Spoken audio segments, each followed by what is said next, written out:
Hoy el tema que tengo es Esmirna, que es igual a mirra. En hebreo es mor y en griego smirna. Smirna. La palabra, esto simboliza sufrimiento y muerte. La palabra Esmirna. Pero el nombre correcto para escribir es Esmirna. O sea, es como si fuera en inglés. Es.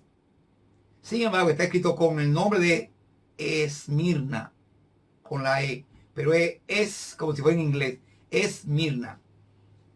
Amén. Y esto tiene un símbolo. Amén. Especialmente los reyes del oriente cuando visitaron a Cristo. Cuando era un niñito, cuando estaba recién nacido, pues le ofrecieron profetizándole de que él era el siervo sufriente. Isaías 53. Usted se lee a Isaías 53 y va a notar que dice: ¿quién ha creído a nuestro anuncio? ¿Sobre quién se ha manifestado el nombre de Jehová? Subirá cual renuevo delante de él, como raíz de tierra seca. Usted lo lee por allá porque usted, y ahí te va a entender que se refiere a Cristo. Amén. Entonces también lo usaban en el Éxodo para hacer la mezcla con el perfume, el oleo, para el servicio en el tabernáculo. Eso se encuentra en Éxodo en el capítulo 30, verso, creo que tengo por aquí, 23 al 33. Usted lo lee y va a encontrar esta información con respecto a la mirra. También a Cristo le dieron mirra a tomar, porque la mirra era como algo gomoso, como si fuera el caucho. La mirra de allá, la mirra de aquí es amarga, es una hierba. Ejemplo, mi esposa a veces me la hierve en té. Pero la mirra que habla la Biblia no es como la mirra de República Dominicana, porque aquella es media gomosa, de acuerdo a los eruditos que yo abordo para saber más de esta planta, amén, que fue muy usada en la antigüedad para los perfumes y para muchas cosas más. Bien, pero vamos a hablar un poquito de Esmirna, de dónde está ubicado, quién es Esmirna, porque a veces hay muchas informaciones acerca de esta legendaria ciudad. Con decirle que Esmirna, de las 7 iglesias, solamente queda ella. Y fue muy combatida por un terremoto, pero solamente queda. Yo tengo algunos datos teológicos. Especialmente esta ciudad tenía un puerto, es de puerto marítimo todavía hasta hoy.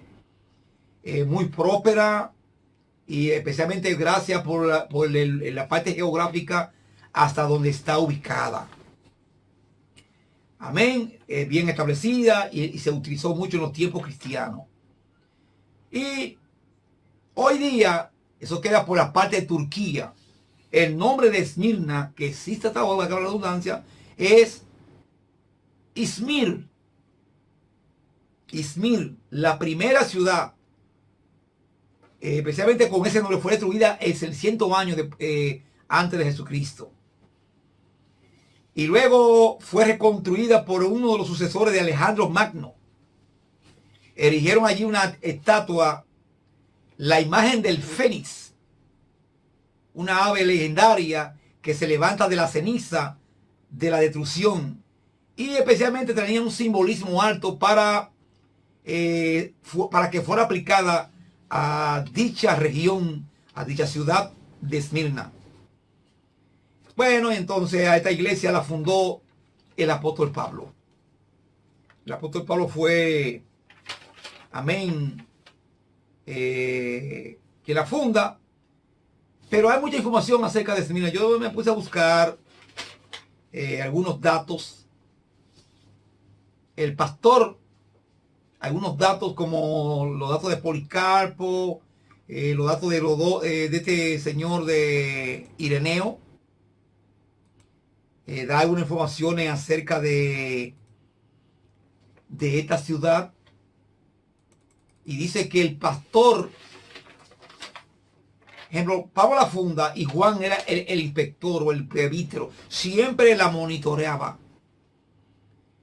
Y en algunos datos que conseguí, dice que Policarpo era el pastor de esta iglesia. A veces hay muchas cosas que uno le pasa por alto y no la analiza. Ejemplo, Policarpo muere en el 168 después de Cristo. Dice que hay unos datos que él fue nombrado en aquella iglesia. Quien lo ungió para que trabajara en aquella iglesia fue Juan, el que escribe el Apocalipsis. Por eso que usted nota que fue los tiempos de las persecuciones más atroz, más grande.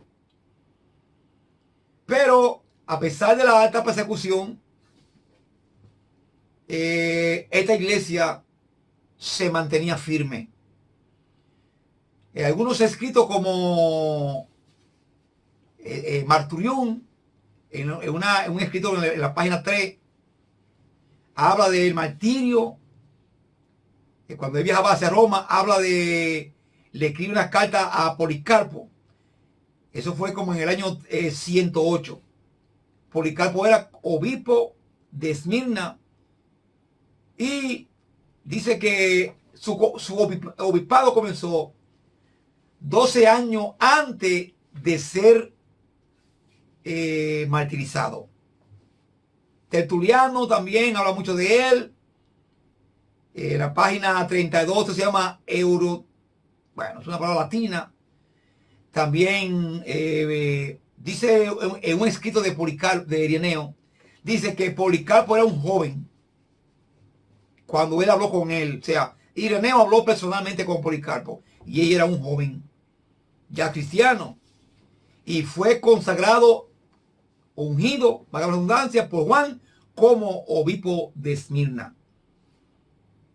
Entonces hay muchos datos que uno a veces le pasa por alto, pero tiene que aterrizar y escuchar esto. ¿Por qué esta iglesia permanece hasta hoy? Muchos estudiosos sostienen esta postura, que esta iglesia, al permanecer hasta hoy,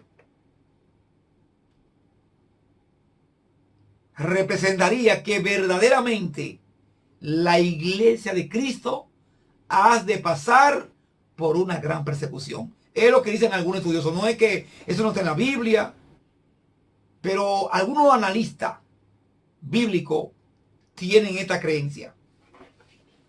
Por sus análisis, por la historia.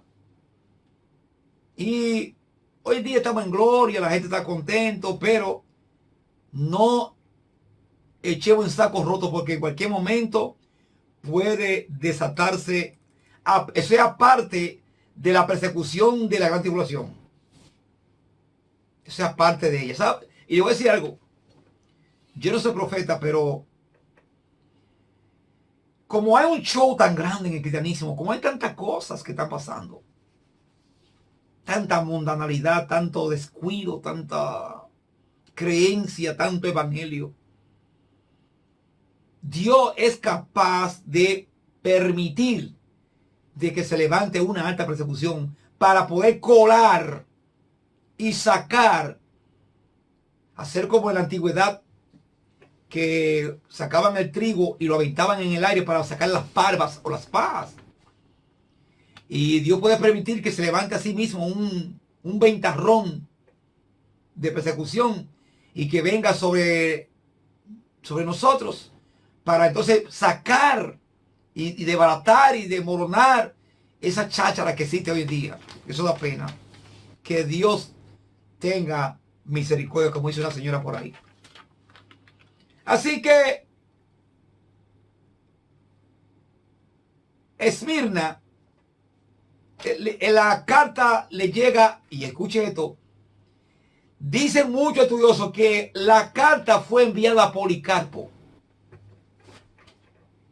Yo me puse a investigar, ¿sabes que yo a veces cuando estoy un poco liviano, hoy estaba un poquito tareado, pero cuando estoy un poco me pongo a investigar. La carta, cuando dice escribe al ángel de la iglesia, se refería que era, o sea, la carta, el destinatario era Policarpo con los ministros. O sea, porque no trabajaba solo, era una iglesia grande. Y él no trabajaba solo, o sea que la carta le llegó al ministro, a Policarpo, pero también le llegaría a los que estaban, a la junta que estaba con él. Porque Policarpo, siendo obispo, un tipo que conocía de la organización eclesiástica, no iba a trabajar solo, iba a decir, bueno, vamos a por los ayudantes, y la carta le llega allá. Y dice así: escribe el ángel de la iglesia en Esmirna, el primero y el postero, el que estuvo muerto y vivió, dice esto. Y hay una seta diabólica en la tierra que dice, cuando usted encuentra esta palabra, dice, no, ¿quién es que tuvo? No, Jehová. Aquí se refiere a Cristo. Solamente a Cristo. Entonces dice, yo conozco tus obras y tu tribulación. ¿Por qué?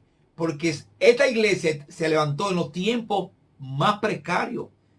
Era una turbulenta de persecución. Escuche bien, en Esmirna había un problema grandísimo. Porque también allí se le herejía, dice algunos datos, que yo estaba buscando unos datos, que por primera vez ahí tomaron ese lugar para hacer la verdadera adoración al emperador. A levantarse esta iglesia y nadar contra la corriente de que ellos no aceptarían adorar al emperador porque ellos tenían ya tenían conocimiento y doctrina del cristianismo y sabían que era incorrecto adorar a un hombre, se oponían totalmente a la adoración del emperador y esto lo llevó a una alta persecución. Recuerde que la historia dice que a Policarpo lo mandaron a buscar. Y le dieron opciones. Le dijeron, mira, opción A, retrato del cristianismo y libre tu alma. Si no lo hace, un horno te espera. Y él dijo, pero tengo 86 años sirviéndole al Señor y él no me ha hecho nada más que bien. ¿Por qué he de negarlo ahora? Y dice la historia que él marchó al horno. Y al ver un soldado que en el fuego no le hacía nada, tomó una lanza, lo lanceó y la sangre apagó el fuego. Eso es lo que dice la historia. O sea que fueron los tiempos más terribles. Y eso da un punto de que verdaderamente él es el pastor de ahí y obispo. Y hay varios testimonios acerca de Policarpo y acerca de esta hermosa iglesia, amén, que todavía existe. Todavía existe esta congregación. Y con el nombre de Smir. A veces hay muchas cosas que uno dice, bueno, y yo tengo un tiempecito, que cuando yo hablo de Esmirna, como que me da una alegría, pero no sé por qué. No se lo sé explicar. Y a veces yo me pongo a leer la Biblia y me encuentro con Esmirna y me da una alegría. Pero yo no sé por qué. Me da como gozo el leer Esmirna. Algo va a pasar. Yo conozco tu obra y tu tribulación y tu pobreza. ¿Pobreza por qué? Primero, y en el paso anterior grabado ya, porque cuando la gente se convertía al evangelio, lo sacaban de los trabajos, lo botaban. Porque para ellos el cristianismo era una maldición, era algo aberrante, lo botaban. Y esto producía cada día más pobreza.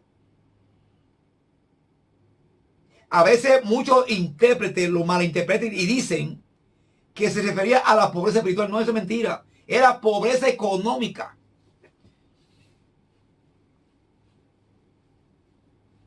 Yo conozco tu obra y tu tribulación y tu pobreza, pero tú eres rico en la gracia. Habemos muchos así, que somos pobres de dinero, pero con la gracia de Dios somos ricos. Porque déjeme decirle algo más. Una vez hablaba yo con un ministro amigo mío y yo le decía, mira, yo no cambio lo que Dios me dio por lo que tú tienes. Porque solamente al Dios tenerme en cuenta y al Dios tenerme presente como su ministro, no un ministro grande como hay muchos, sino un ministro pequeño, pero solamente con Dios tenerme pendiente. Escogerme entre mi familia, escogerme de la nación y tener pendiente y Dios escucharnos. Déjeme decirle, hay momentos que yo he hecho oración. Un día, hace un tiempecito, yo oré por una mujer. Esta mujer tenía mucho tiempo de carriada. Y me dio por orar por ella. Yo comencé a orar por ella. Y oré como una semana. Ya yo no oré más por ella. Después llega un amigo mío que es cuñado de ella y me dice, tú sabes que esa mujer que tanto tiempo de crecer se reconcilió. Y yo lo miré, ¿cómo hace? Sí, digo, mira, duré una semana, se tuvo al morir y Dios la sanó. Yo vivía orando, o sea, es un privilegio. No, a veces usted no tiene dinero, no tiene un buen carro, no tiene una buena casa, no tiene un buen gabán, no tiene un buen teléfono, porque hay gente que, eso es lo que la gente, eso es lo que la gente quiere.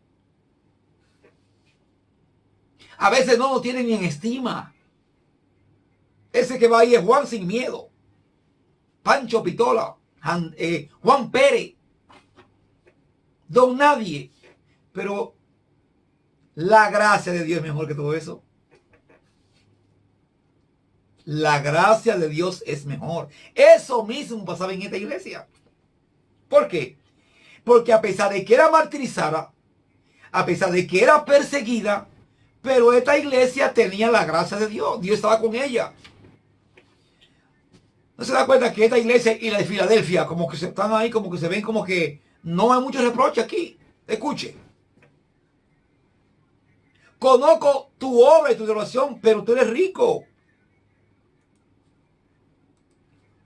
Y también esta iglesia era un poquito celosa. Y la blasfemia lo que se dice judío, y no son, sino sinagoga de Satanás. Le dice, no tema en nada lo que vas a padecer. Está profetizando lo que viene para ti. Diciendo, estate tranquilo. Te va a llegar la tormenta, pero ten paz. Solamente bástate de mi gracia y tranquilo. He aquí que Satanás, el diablo, y menciona al diablo, echará a alguno de vosotros en la cárcel para ser probado. Y va a ser tribulado. Escuche bien. Aquí pusieron fecha por 10 días. Yo le expliqué eso de los 10 días en espacios anteriores. Pero te recomiendo algo. Mantente fiel hasta la fuerte, hasta la muerte. Yo te voy a dar la victoria. La corona de la vida significa la victoria. Yo te daré la victoria. Y a veces nos llega la tormenta a nosotros. A mí me llega mucha tormenta. Y yo lo que hago es que me apoyo en Dios. Digo, bueno, Señor, pero nada. Digo, Señor, pero si yo no puedo hacer más nada. Perdóname, pero yo no puedo hacer más nada. Si tú no haces, yo no puedo hacer más nada. Claro. El enemigo se mete por cualquier parte. Pero yo siempre me mantengo así. Digo, no, bueno. Y me llega la tormenta. Y yo lo que hago es que me agarro de Dios. Digo, bueno. Ay, que llegó el diablo y se levantó. No, tranquilo. Un día, no hace mucho tiempo, me llegó una batalla que no se lo voy a decir. Una tormenta grande. Todo el mundo me dejó. Y me vi como Cristo. Me he visto como Cristo. Escuche. Me he visto como Cristo. A Cristo todos sus discípulos lo dejaron. Había más, aparte de los de él, había mucho más. Todo el mundo lo abandonó. El único que de lejos fue al patio de sumo sacerdote fue Pedro. Y cuando me preguntaron, ¿tú eres uno de ellos? No, yo no lo conozco ese hombre. Y hasta se enojó y maldijo allá porque él decía que no lo conocía. Pero déjeme decirle, Dios no nos ha dejado. Esmirna, a pesar de que la pobreza la estaba apretando, más la persecución, hay un aliento de parte de Dios para esta iglesia. Que no tenga temor por lo que iba a aparecer. No. Y que no tuviera temor por la tribulación que iba a sobrevenir. No. Y ahí esa profecía, recuerde que para el ángel de la iglesia, yo voy a decir lo que dice el texto. Unos estudiosos que yo siempre abordo de griego dicen que era al pastor y a la junta directiva. Pero yo me voy a alejar. Aquí dice, háblale al mensajero de la iglesia. En el texto corriente. Usted busca toda la Biblia. Y yo puedo buscar ahora mismo la Biblia más corriente que yo uso. Palabra de Dios para todo. Y dice lo mismo. Dice, escribe al ángel en singular. Es una Biblia que se llama Palabra de Dios para todos. Si yo uso la nueva versión de los hispanos, dice, escribe al ángel de la iglesia. Nuevamente. Si yo busco una Biblia que se llama Cadwos Israelita, escribe dice aquí, al Malahad de la asamblea misiánica de Esmirna. Que es una palabra en hebreo, ya Malahad. O Malah en hebreo. La palabra Malad, como si fuera con J, Malach. Es así que se pronuncia en hebreo, Malach. Porque la G vale por la J, se puede pronunciar como la G. Malach, de la asamblea mesiánica. Una Biblia Cadwos israelita. Si busco la NBI internacional, escribe al ángel de la iglesia Esmirna. Ahora, los estudiosos dicen que se refiere, escribe al ángel o a la junta. Pero yo voy a usar la palabra que está aquí. Escribe el pastor de la iglesia, que era Policarpo. Entonces, se le está profetizando. Entonces, a Policarpo le está llegando esta profecía.